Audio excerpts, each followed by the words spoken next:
This is CGTN, China Global Television Network.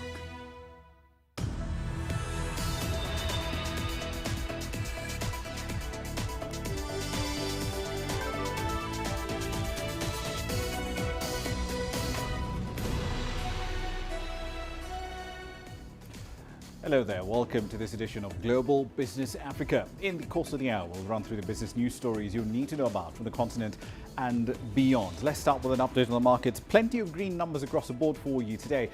East African Breweries, which is majority owned by Diageo, announced today that it would be redeeming a 5-year corporate bond that issued in 2017 early on. That was a 6 billion shilling note that works out about $55.5 million at today's exchange rates. The transaction will be executed at the end of June. The firm shares did close about half a percentage point lower today. Relatively thin trading volumes, but they're up about 20% so far in the year. Here's what's coming up tonight. Zimbabwe threatens to withdraw platinum mining concessions from Total Mining. It's a group of investors from Russia, Cyprus, Nigeria and Kazakhstan. Kenyan police detain an American national suspected of heading a multi-million-dollar online Ponzi scheme. And China introduces a 3-child policy to deal with the country's aging population. All that and more is in the pipeline for you tonight. But our starting point at this hour is Zimbabwe. The country's mines ministry has formally informed Total Mining that its platinum mining concessions over there could be seized as no progress has been made in developing them so far. The Bokai and Kinonde concessions may be taken over under the use it or lose it principle, which allows a state to repossess idle mining claims.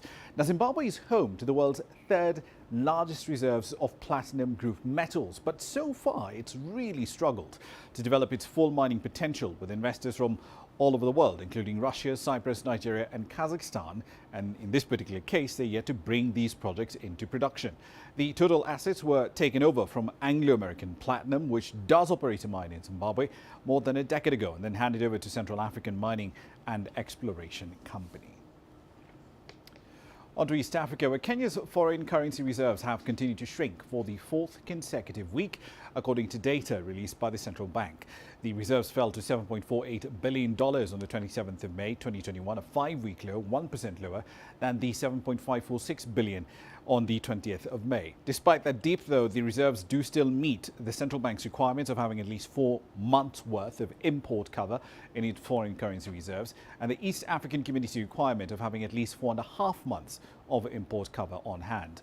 The shilling remained stable against the US dollar and other major currencies. It's been trading around 107.57 to the dollar on the 27th of May, compared to 107.92 to the dollar on the 20th of May. According to the central bank, gross domestic debt levels went up to over $33.4 billion on the 21st of May. Compare that to $31.5 billion as of the end of December 2020. On to Ethiopia now. The country's opened doors to a new $116 million privately funded bank that seeks to tap into the largely underfinanced mortgage market. Salam Bank, as it's known, aims to create the largest generation of homeowners in Ethiopian history, and it plans to finance more than 100,000 mortgages in 5 years. From Addis Ababa, here's Girum Chala with the details. Salam Bank is the newest addition to the already thriving Ethiopian financial sector and will specialize in providing loans to citizens who wish to own houses.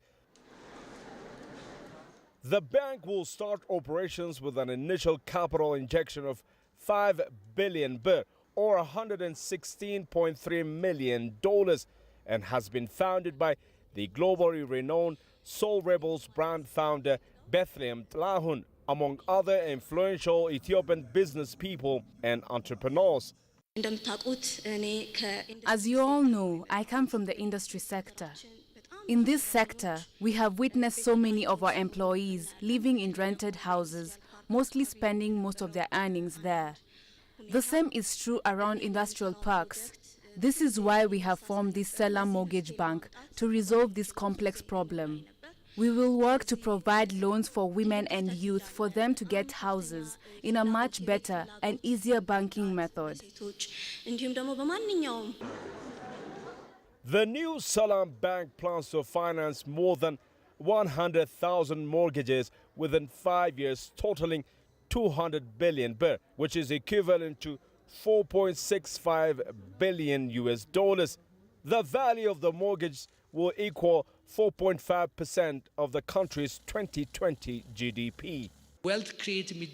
Even in the richest countries in the world, the way wealth is created is through owning a house.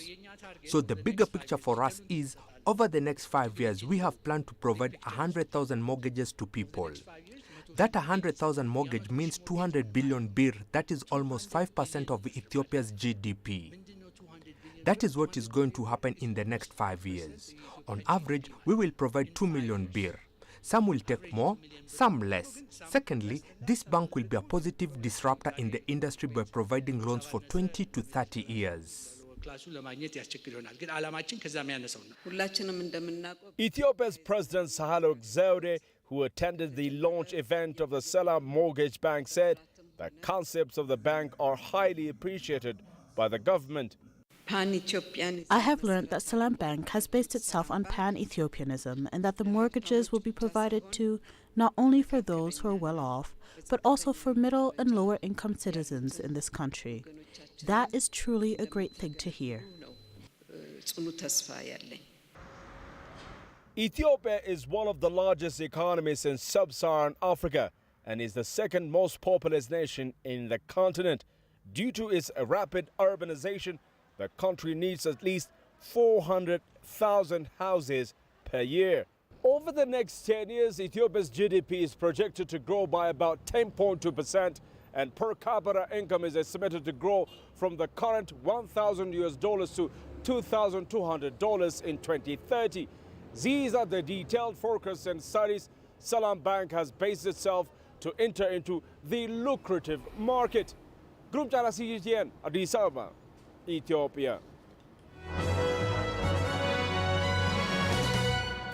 All right, then a quick run through some company news now. Let's start in Kenya. The Nation Media Group Board of Directors has recommended that the firm's shareholders agree to a share buyback plan by way of open market purchases through the Nairobi Securities Exchange.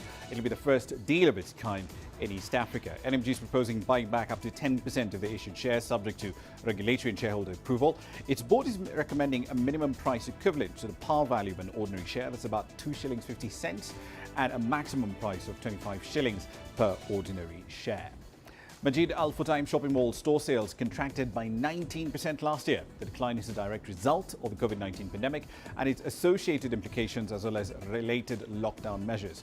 The store, however, clarified that the decline was an acceptable percentage in comparison to numbers seen elsewhere in the world. There are indications of sales starting to recover since the beginning of 2021, despite the third wave of COVID infections hitting Egypt. Hong Kong is offering top bankers exemptions from strict virus quarantine measures. Senior executives who are fully vaccinated can apply to be exempted from a mandatory 21-day quarantine. This comes after authorities had previously warned that slow vaccine uptake could hurt the city's position as a global financial center. Hong Kong has some of the world's strictest quarantine restrictions. And finally, the Swedish online and second-hand shop Sellpy, which is majority owned by the fashion giant H&M, is opening in 20 more European countries. The startup handles the entire sales process from picking up the goods from sellers' homes to photographing, selling and shipping. The expansion will take its number of markets to 24 after it first rolled out its services in 2014 in Sweden.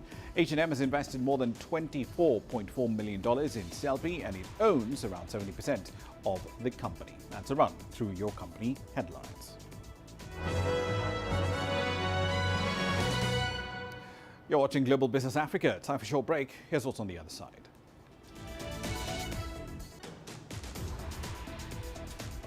Kenyan police have detained an American suspected of handling a multi-million-dollar online Ponzi scheme. And tourism in South Africa is still feeling the pinch of pandemic lockdowns. Details coming up shortly. The world economy as we know it is about to change.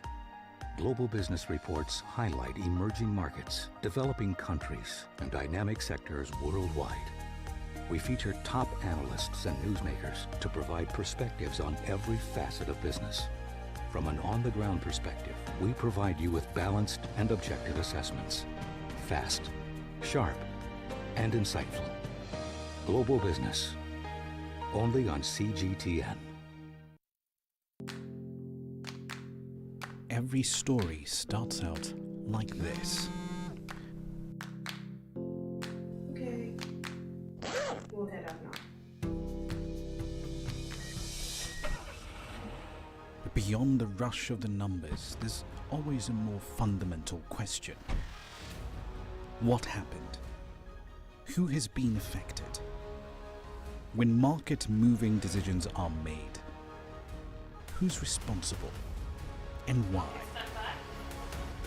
Let's get some reaction on ground. Joining us in Johannesburg is Sumitra Naidu.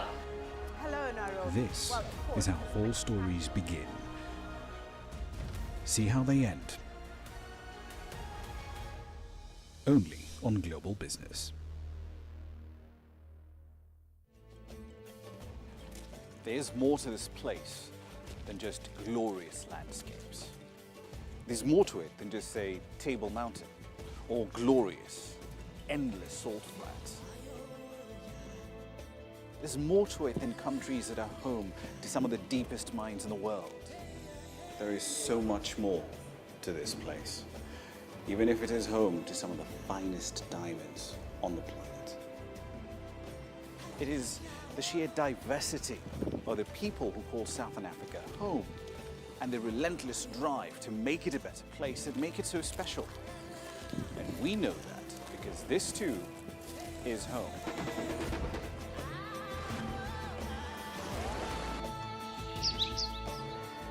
No one knows Southern Africa like we do. CGTN, see the difference.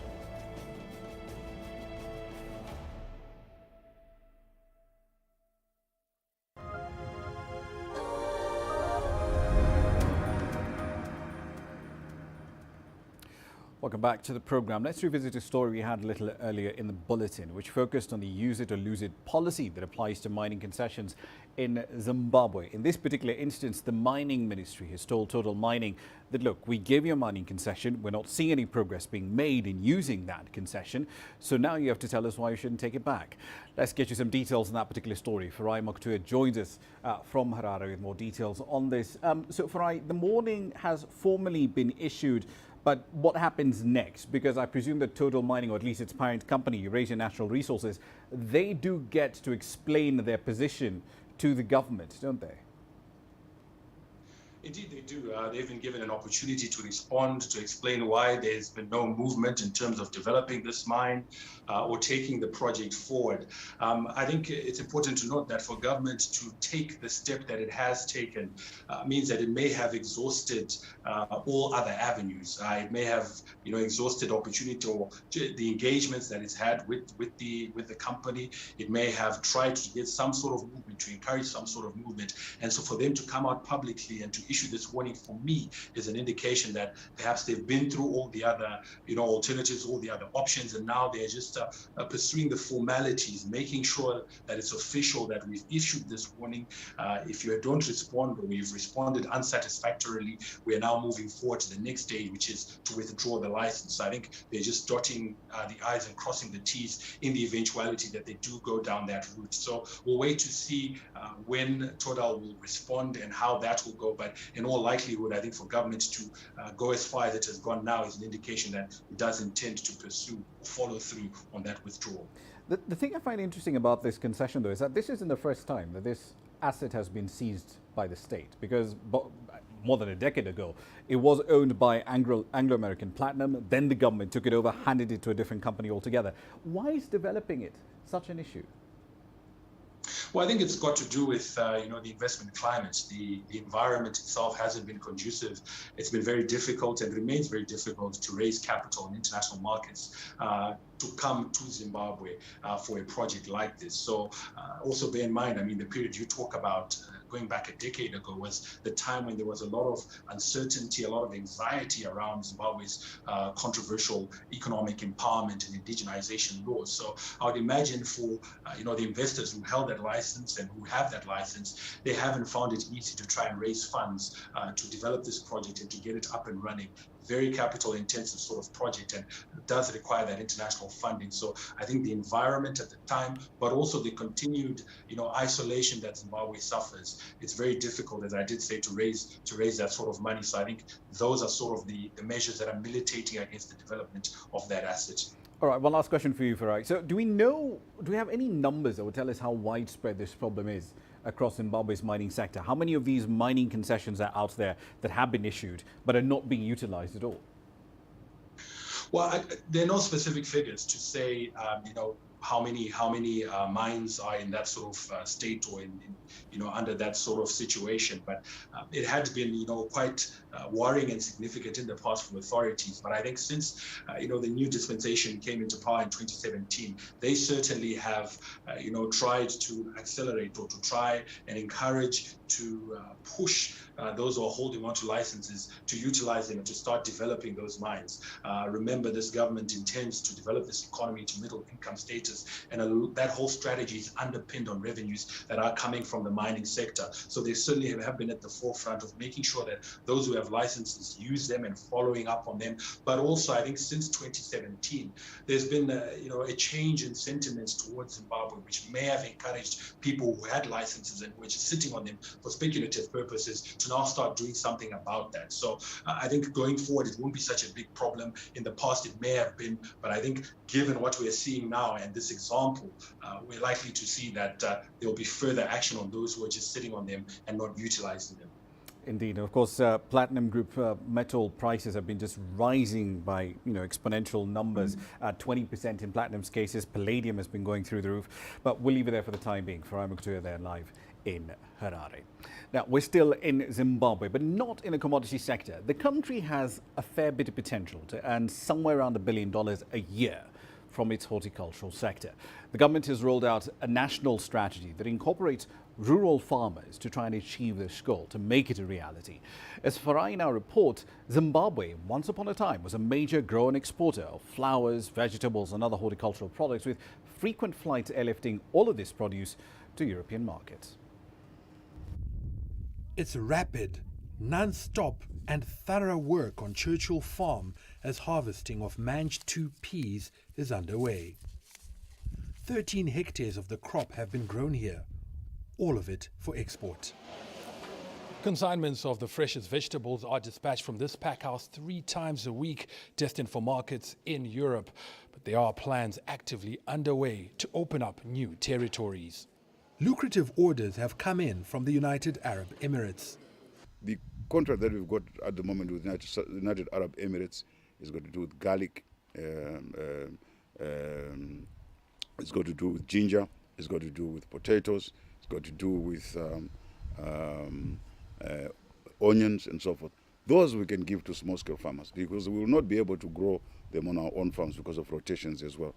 And the numbers are big, we're talking between 5,000 and 10,000 tons, and that cannot be grown on one crop. So we see this as an opportunity that's going to open for us in Zimbabwe, which is a big window for outgrowers. Expanding hectarage and inclusivity fits into a national strategy to expand production from 2020 levels.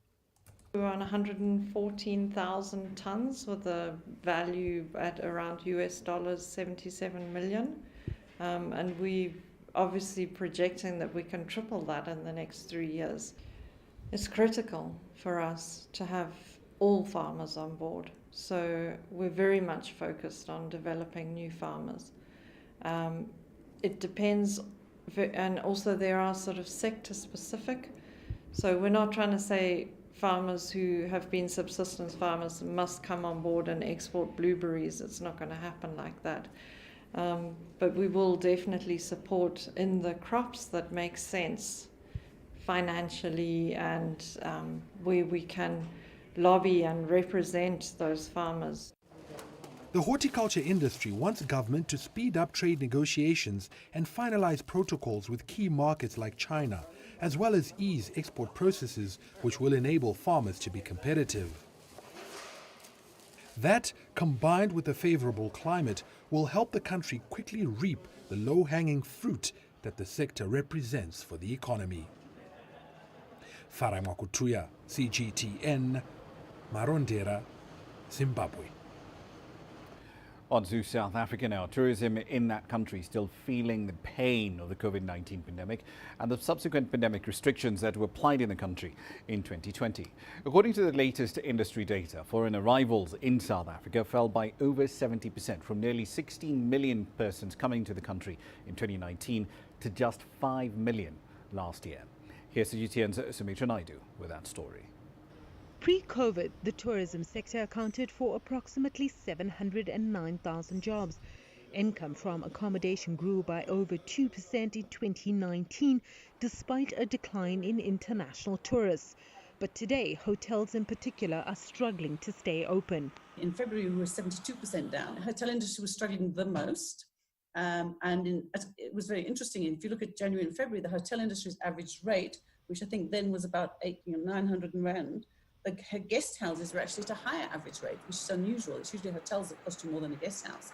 That's switched around again. Business-wise, we haven't just lost from an accommodation side. We've also lost from conferencing and events where we used to host meetings, events. We don't really do that anymore. People have learned to have their virtual meetings, their Skyping and Zooming. According to Stats SA, income from accommodation decreased by 66.8% year-on-year in November 2020. The largest decline in income was reported by hotels, down 69.6%. It hasn't been doing very well, obviously because of borders being closed. Most of our clientele is international, so we've lost a lot of business. A lot of hotels around Sandton have actually closed as well since the start of lockdown. Most of them haven't opened. So we've been very lucky that we've stayed open right through, but our business has dropped a lot, and we're catering mostly now for domestic travel compared to our international travel that we used to. Hotels have had to scale back on pricing just to lure guests in. We've dropped our rates drastically to obviously accommodate our domestic travelers, and also just to keep revenue coming in so that the cellar room didn't have it standing empty. We've probably dropped our prices by 50%. But now we are all targeting the same clientele and we are all dropping our prices, as it were. So you will find a hotel that was 3 times the amount is now at the same level as you. You find that clients have much more variety to choose from, which much bigger and better hotels, where they can spend the same money as they would spend in your guest house. With the third wave hitting some provinces in the country, calls are growing for lockdown measures. Sadly, the tourism industry may be in for more pain before it gets better. Sumitra Naidu, CGTN, Johannesburg, South Africa. All right then, detectives from the Directorate of Criminal Investigations here in Kenya have arrested an American national believed to be the mastermind of a Ponzi scheme that used an app on Google's Play Store, no less, to swindle Kenyans out of millions of shillings. Stacey Marie Parker was arrested at the weekend shortly after she flew into the country. She's linked to Amazon Web Worker. It's a Ponzi scheme that drained potential investors' pockets dry. The app falsely claimed to be an affiliate of Amazon Inc., and it was accessible through mobile and a web application. And those lured into the scheme through social media ads were being promised, among other things, a 38% return on investment. Investigations show victims are required to apply for membership by providing some key personal information like their full names, their mobile phone numbers, and their M-Pesa details as well.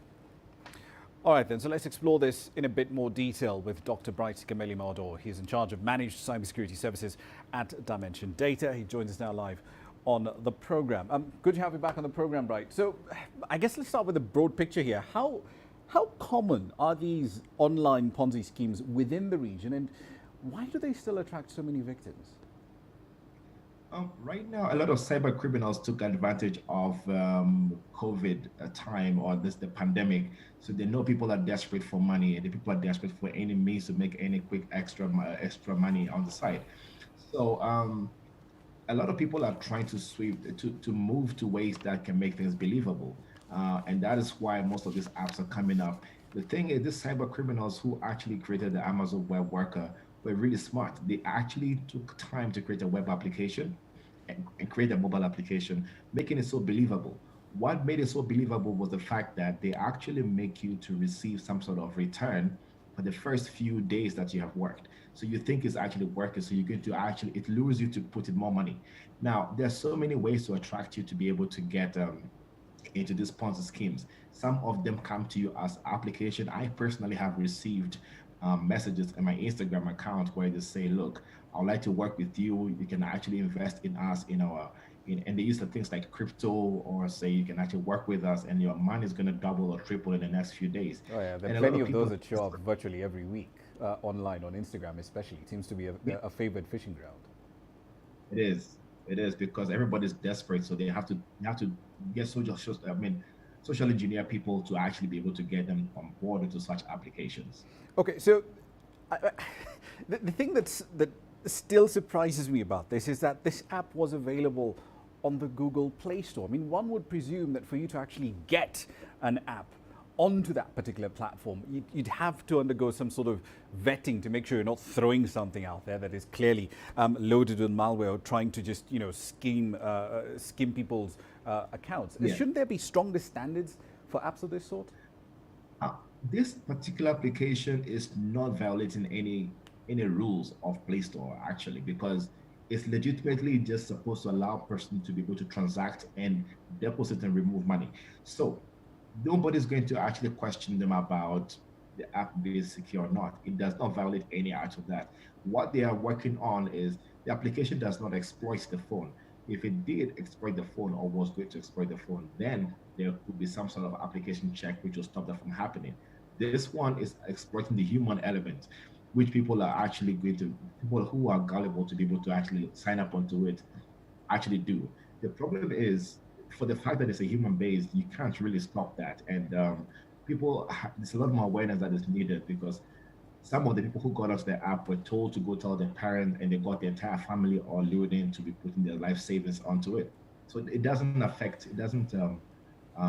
to violate the Play Store rules. But to the extent that, because this essentially is a sort of social engineering attack, right? Because the fact that the app is available on the Play Store gives us this sense of legitimacy. If I'm getting it from the Google Play Store, maybe these guys are actually legit, as opposed to, sideloading it from some third-party store, downloading an APK somewhere that from a source that I've never heard of. I mean, isn't that part of the problem, though? So that, I wouldn't say that is a problem per se, because anybody could actually register a legitimate organization and register the app to themselves and let them use it. But you see, a company can be registered in any part of the world, and integration into things like M-Pesa and the likes to be able to make transaction easy only needs a few details to register. So this person was banking on locally available applications to be able to interconnect and make it easy for them to actually know the transaction. You see, for a Kenyan who is here knowing that it's M-Pesa, and they've been told doing a few work in a few hours, you're going to get your money doubled in a few days. They believe it because they can see M-Pesa being connected to it. And they use another word, Amazon. Amazon is making millions, if you can see it online. So it was quite easy to social engineer anybody to get onto the app. Okay, so moving away from this particular incident, the stats on back to you. Sure, can you hear me clearly? Yep. Okay, unfortunately we've lost the connection there to Dr. Maudo. Are you back, right? Can you hear me clearly now? Yes, I'm here. Okay. Can you hear me? Yeah, I can. Okay, so looking at the stats though, for cyber attacks, for malware last year was fairly sobering. 81% rise in denial of service attacks between the fourth and the third quarters last year. 44% rise in malware. 281% rise in web application attacks. You guys must have been busy. Walk us through the trends last year. Oh, trust me, we have not been sleeping. We have been on the run. Be it December, there's no holiday for us when we work in cybersecurity, because the attacks keep on coming, and the methodologies that they're using right now is changing so frequently that every organization has to be a step ahead. Now, one of the most common attacks, apart from the web applications and the malwares that are coming in the form of phishing attacks, which is coming in the form of emails, looking so legitimate, again, just like the way Amazon Web Worker was actually working, that people are being lured to actually click on links, download files, or download link applications to their laptops, and they get ransomware. The machines get locked, they have been asked to pay, and you can see people are paying money. A lot of millions of dollars have been paid out to these cyber criminals through cryptocurrency. And for the fact that now we have cryptocurrency being a very readily available, easily integrated, it's easy to buy, organizations are not finding it difficult to be able to actually purchase cryptocurrency to pay ransom for files they have that has been locked, which they know are really important to them. So we have it's making cyber criminals very actually hack you or plant something on your laptop, lock you out, and make sure that you have to pay for it. It's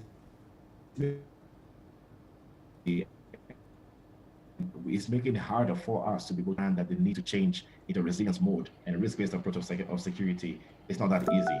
Majority of them want to get hacked before they can actually take part in being able to stop it from happening. I mean, last year, cryptocurrencies, had this incredible roller coaster ride. Bitcoin, I believe, came close to $64,000. Ethereum is now getting close. Well, it's around $2,600 per unit. But how much of this malware that we're seeing and the web application attacks, how much of that is essentially designed to install this malware that turns your phone, your laptop, your desktop into crypto, to essentially install crypto mining software on those devices? Is that a big growing trend? Well, the numbers are too much. I can't even remember, but I would say thousands are running every day. And you see, these malwares or web application hacking are looking for the easiest target. And they automatically, we call them botnets. The botnets automatically scan the internet, look for publicly available web applications, see what vulnerabilities exist in those web applications, hack them automatically. By the way, this is not human. No, there's no human interaction with this. And they now go to infect that web server or web application, install the malwares in there to mine crypto. Now that is just mining. There's the other part, which is basically installing that malware on the computer, lock down one machine, and it spreads across the entire network. Even if you're working from home and you don't have good security, it can infect somebody at work and to get to your home, because of the way we are now working from home, with the way we are not having architectures being done properly, we are able to actually be infected by all means that's possible. Indeed, does sound like the wild, wild west. We'll leave it there for the time being. Dr. Bright Kameli Mawado, as always, thank you very much for your time on the program. Right then, we're still in Kenya on the infrastructure side of things. The country is marking 4 years since the standard gauge rail line started its formal passenger and cargo operations. Afristar is the company that's running the SGR, and staff there say the train services have changed how goods and people move around. And Oxycolia caught up with employees who've worked on the rail line since the start of operations. For several years now, these beams and columns of the standard gauge railway have shaped the landscape of Kenya's coastal city of Mombasa. And for the 4 years trains have been moving atop the rail, the country's transport sector has really changed, and no one understands these changes more than the men and women who work hard to ensure its success. My name is David Kimani Gitundu. I've been with Afristar for the last 4.5 years.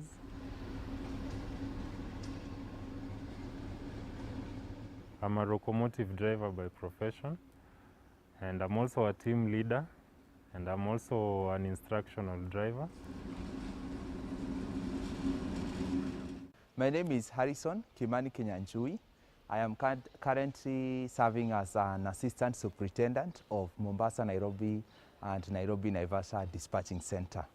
My journey with Afristar and working in the railway industry began in 2017 February, where I enrolled for training in Railway Training Institute for Kenya Railways. I studied as a train crew, and upon completion of my training in Railway Training Institute, I joined CRBC to work as a train crew. I've gone through that process of being an assistant driver, and now I'm a qualified locomotive driver. And my first driver locomotive was in 2017. 2017, that was the first time that I did the driving of locomotive from Mombasa to Nairobi. Then I began driving the shunting locomotive. That is when I became the team leader for the shunting team.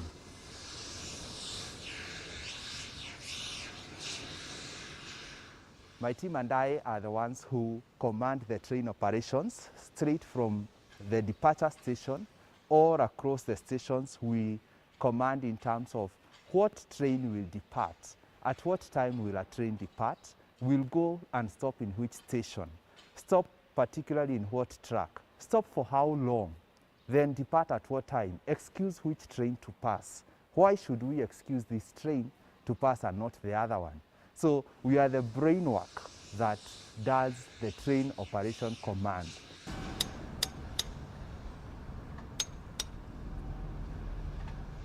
My name is Titus Kiprop. I'm the Deputy Superintendent in Nairobi Workshop, the Track and Signal Department. When I see containers being loaded and transported to Mombasa and they're shipped, I feel so proud because this is the line. This is the line I do maintenance each and every day, and I'm really happy because the line had not been maintained as it's supposed to be. Then this process going on here would not have happened.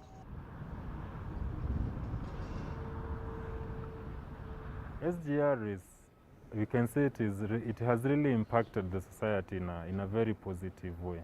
So when I report to job and I know that maybe I'm ferrying people from Nairobi to Mombasa, and I know that, then it keeps me going knowing that I'm impacting the society in a positive way. Yeah, and when I see maybe cargo flowing to and fro, and I know that I'm the one who is responsible for such huge tasks to be achieved, then it really motivates me to keep working. I've actually learned to be a quick thinker, because this train needs this attention, this train needs this attention, this one needs this attention, and by the end of the day you have to ensure all of them have a smooth train operation to the final arrival station. For those who work with the SGR, Kenyans are embracing rail transport once again, and they believe that soon enough that rail will be busy. Enoxi Kolia, CGTN, Mombasa, Kenya. Time for a short break. You're watching Global Business Africa. Here's what's coming up next.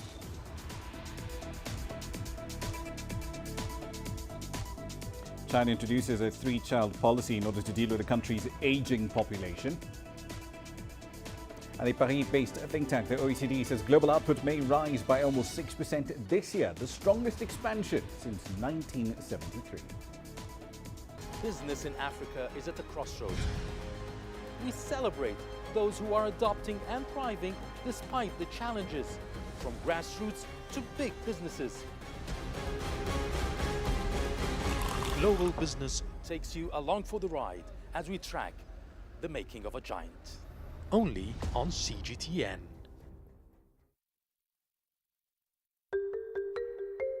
How will your world change today?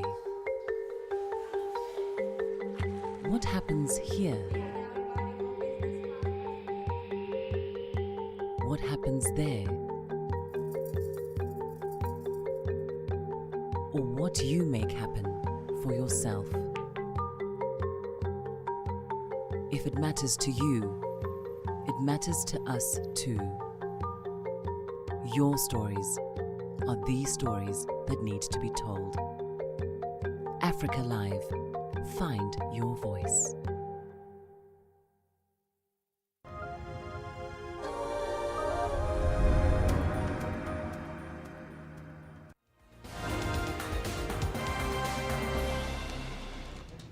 Welcome back to the program. These are some of the stories making your headlines at this hour. At least 50 people have been killed in two militant attacks in the Democratic Republic of Congo. Villagers in Ituri province were reportedly attacked on Sunday evening. Militants targeted the villages of Boga and Chabi. Now, while no group has officially claimed responsibility for these attacks, a local official speaking to Agence France Presse blamed the Allied Democratic Forces for the attack. The ADF is a militant group that has been linked to ISIL. The World Health Organization could face a major shake-up as part of efforts to prevent future pandemics. On Monday, health ministers agreed to study recommendations made by experts to strengthen the UN agency. The move is part of plans to create a new global treaty to fight pandemics. Member states are said to be in charge of the reforms following the adaptation of an EU resolution. In the meantime, Egypt will from the 1st of June, lift restrictions imposed to curb the spread of coronavirus. The government will ease a curfew and allow shops and restaurants to operate for 4 more hours every day. The country has also reported more than 260,000 cases of COVID-19. And finally, Zimbabwe has informed Total Mining that its platinum mining concessions could be repossessed by the state, as no progress has been made in developing them. The Bokai and Kinonde concessions may be taken over under the use it or lose it principle, which allows the state to repossess idle mining claims. Zimbabwe is home to the world's 3rd largest platinum group metal reserves, but it's struggled for decades now to develop its mining potential, with investors from Russia, Cyprus, Nigeria and Kazakhstan yet to bring these projects into production. That's a run through your headlines.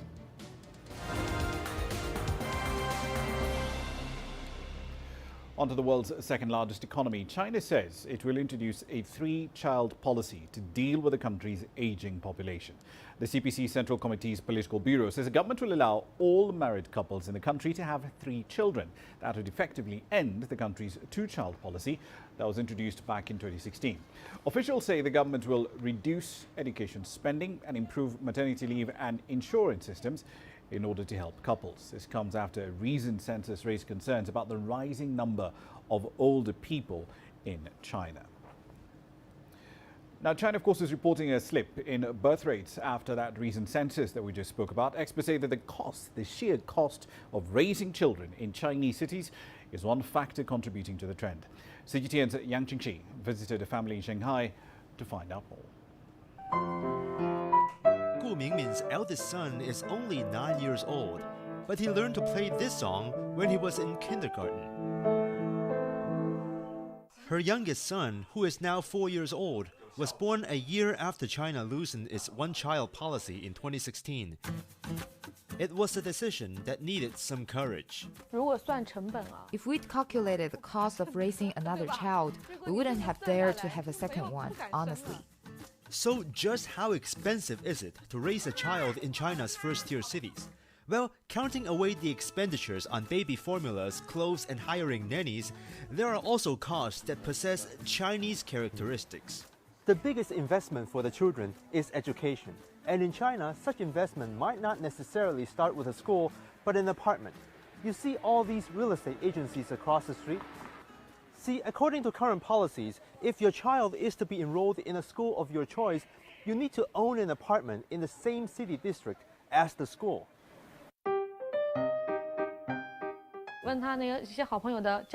In the first parent-teacher meeting during eldest son's final year in kindergarten, some parents told me they had purchased new apartments near good schools 3 or 4 years ago.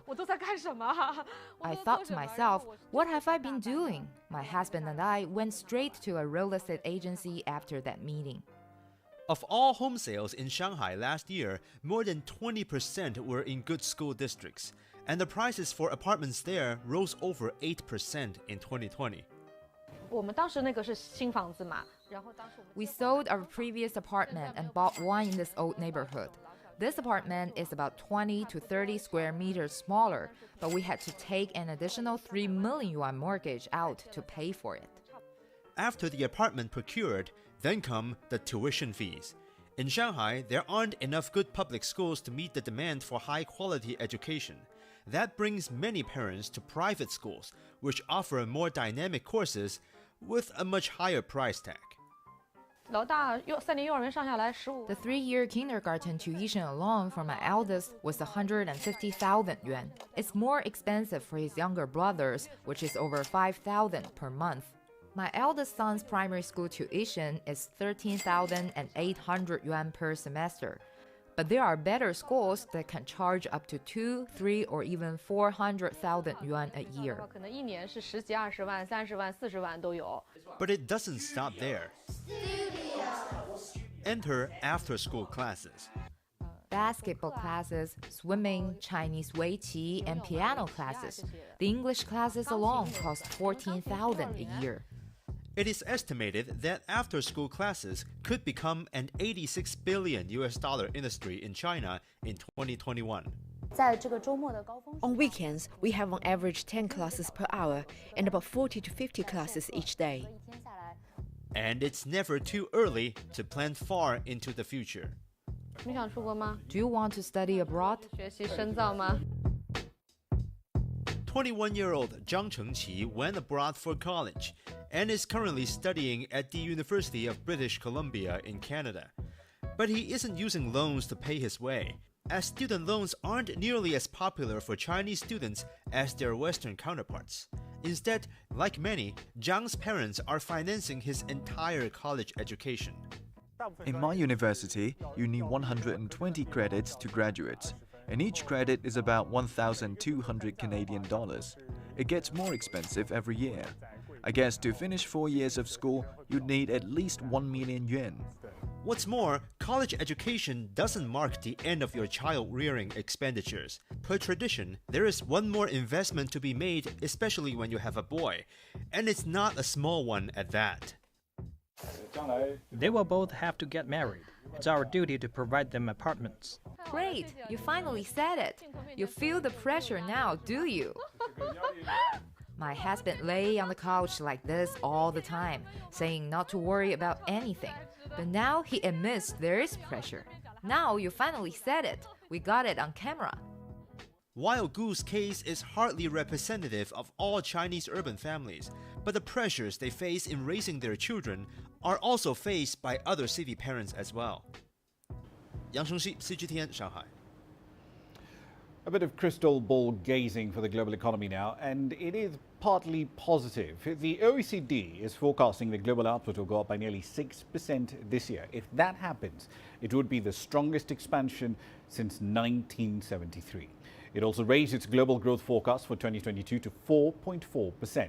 It's a level that it says will be enough to bring most of the world back to pre-pandemic levels of activity.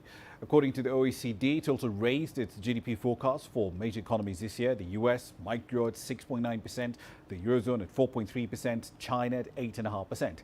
But it is warning of a very uneven recovery, suggesting that there will be possibly lower living standards in emerging economies than the developing world compared to their pre-pandemic standards. On to India now. Government data there shows that economic growth did move up to about 1.6% year on year in the first quarter of 2021. Now, that is before a massive second wave of COVID-19 infections hit the country last month. The economy contracted by 7.3% in 2020.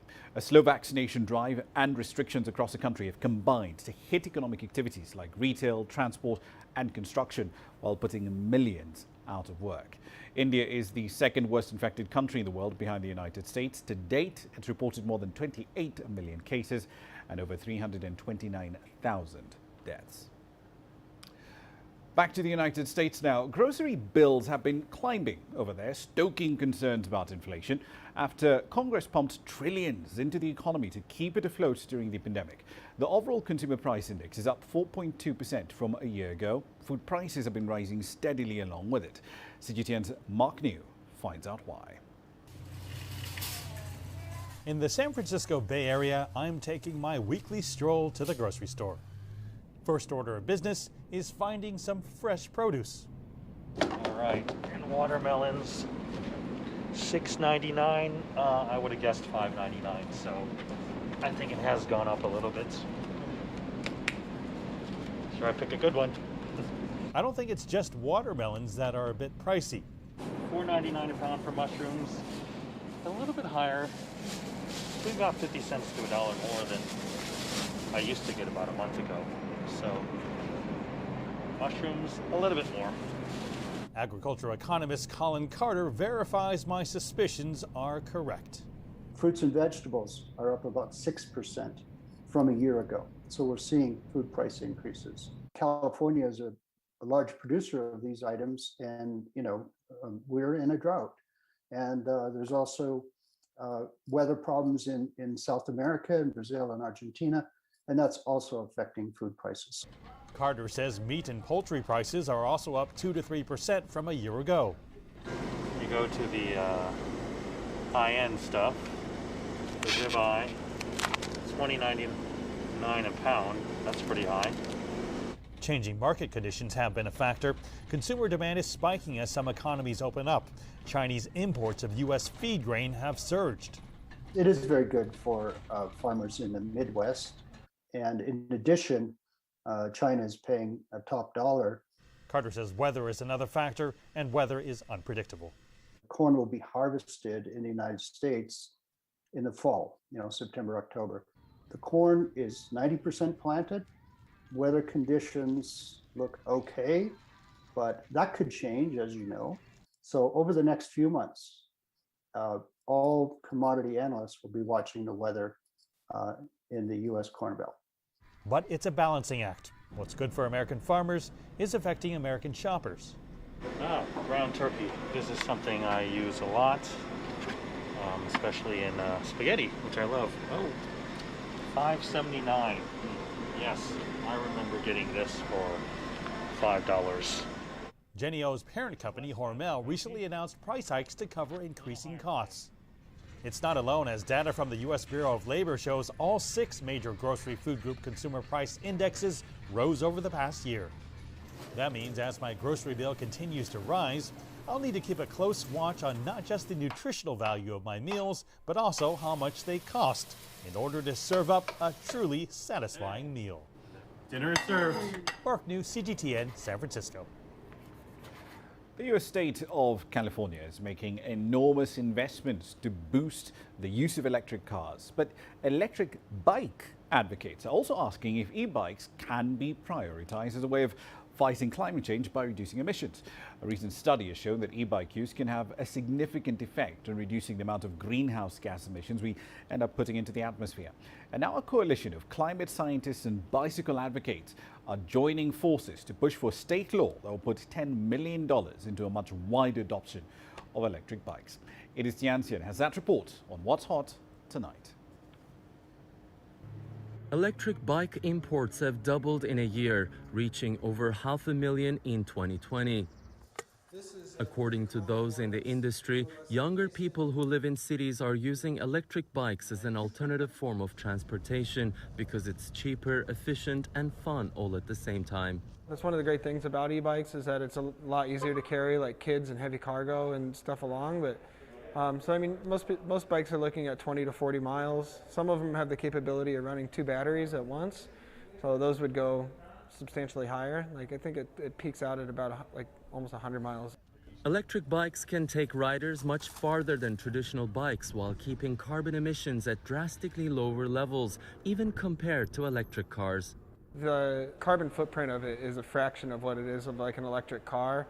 Like the CO2 emissions for a car is like 250 grams per mile, whereas on an e-bike it's only like 2.5 or 3 grams per mile.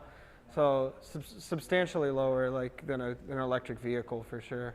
Environmental groups argue that e-bikes could be a game changer in the fight against climate change, and they're putting their weight behind a proposed bill in California that could make it cheaper for residents to buy e-bikes through rebates and subsidies, incentives that already exist for electric cars but not e-bikes. Streets for All is a nonprofit in Los Angeles that calls for improved infrastructure for the safety and convenience of bike users and pedestrians in order to overcome the dominance of car culture across the city. Most Americans have not tried an e-bike before. So most Americans have never, they've tried a bike. 94% of Americans know how to ride a bike, but e-bikes are different. Hills aren't an issue. Sweat isn't an issue. Carrying something heavy isn't an issue. So they solve all these problems that traditional bikes don't. And also going longer distances becomes less of an issue. Michael Schneider is convinced many people would make the switch if they just tried it once. E-bikes can have a tremendous impact on our fight with climate change. If there's a 15% mode share change between cars and bikes, 15%, that would be an 11% decrease in greenhouse gas emissions.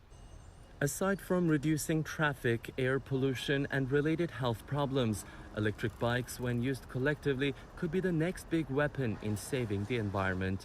It is Tianshan, CGTN, Los Angeles. A quick run through commodity prices. Let's focus on coffee for this segment. Coffee prices to continue to hit new multi-year highs. Arabica C futures trading in New York, they've actually hit levels we've not seen in about 5 years, about $163 on these contracts. At these levels, coffee prices up by 23%. They're only behind crude oil and copper forwards at the LME. Prices on those three have gone up by between 32 and 38% so far in the year. Here's what's coming up next.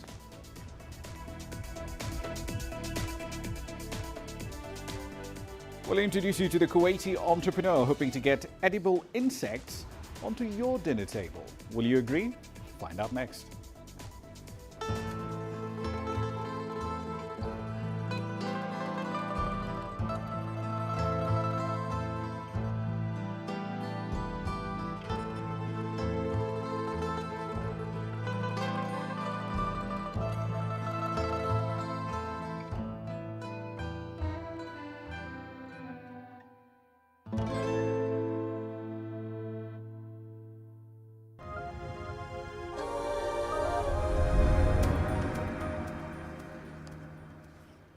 Welcome back to the program. Insects are widely eaten around the world. There's an estimated 1,000 or so species that do appear on dinner plates of some 2 billion people across the world, specifically in Africa, Asia and Latin America.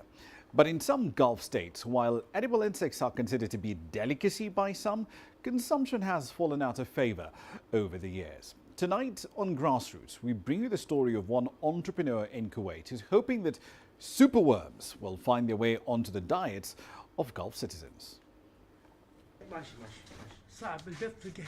Jassem Bouabbas has for years been breeding superworms for animal feed, but now he's hoping to expand his business beyond the pet trade and get the invertebrates onto dinner plates in what would be the first such restaurant in the Gulf.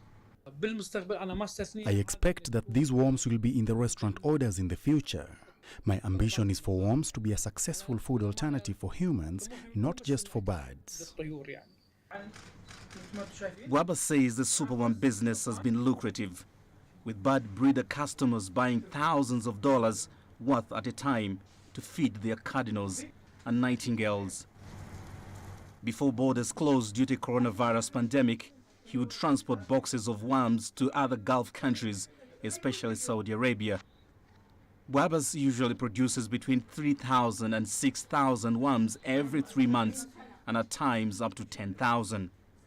The superworms take about 90 days to mature enough to be ready for sale, each weighing approximately a gram at 2 inches long. They fetch $3 for 25 larvae. My customers include the owners of birds, fish, reptiles and even squirrel breeders, as this type of beetles is considered a main food for squirrels, and we have good squirrel breeders here in Kuwait. Bouabbas' fascination with the secrets of superworms prompted him to travel to Thailand in 2018 to learn more about the animals, which are a popular snack there. He says at first he was disgusted by them, but then he got used to the worms, understanding their behavior and what poses a danger to them. They are popular in Thai cuisine. So why not have Thai cuisine here in Kuwait and it becomes a main course? During the past 2 years, I have so far created 3 types of sauces for this kind of food.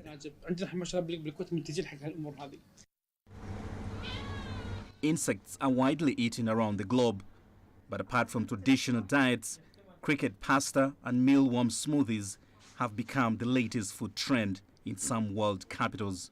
Regulation is also catching up with the food trend. Earlier this month, the European Commission approved dried mealworms for human consumption. That's after the 27-nation bloc's food watchdog said they were safe to eat. Daniel Arap-Moy, CGTN. All right then, on the day that Ghana's central bank delivered a surprise rate cut to the markets, taking rates to levels not seen in 9 years. That's it for this edition of Global Business Africa. As always, we'd like to hear your thoughts on the content you've seen on the program. There are many ways to get your thoughts back to us. All of them are on your screens right now. I'm Ramah Nyang in the Kenyan capital, Nairobi. Thank you for your company in the last hour. The World Today is up next from Washington, D.C.